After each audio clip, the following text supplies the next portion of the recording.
ಎಲ್ಲರಿಗೂ ನಮಸ್ತೆ. ಜೈ ಶ್ರೀರಾಮ್. ಇವತ್ತಿನ ಟಾಪಿಕ್ ಏನು ಗೊತ್ತಾ? ನಿಮ್ಮ ಮಕ್ಕಳು ಸರಿಯಾಗಿ ನಿದ್ದೆ ಮಾಡ್ತಿಲ್ವಾ?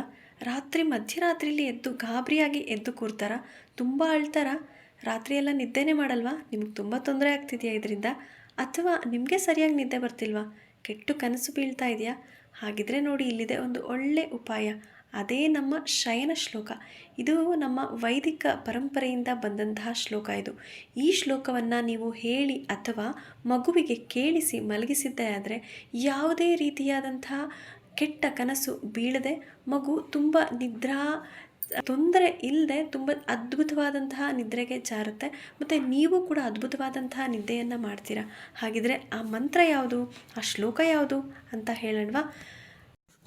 ರಾಮಂ ಸ್ಕಂಧಂ ಹನುಮಂತಂ ವೈನತೇಯಂ ವೃಕೋಧರಂ ಶಯನೇ ಯಸ್ಮರೇ ನಿತ್ಯಂ ದುಸ್ವಪ್ನಂ ತಸ್ಯ ನಶ್ಯತಿ.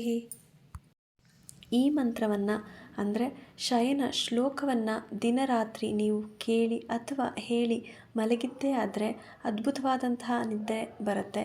ಆ ಸ್ವಾಮಿ ಆಂಜನೇಯ ಎಲ್ಲರಿಗೂ ಕೂಡ ಒಳ್ಳೇದು ಮಾಡಲಿ ಅಂತ ಹೇಳಿ ಪ್ರಾರ್ಥಿಸೋಣ. ಜೈ ಆಂಜನೇಯ.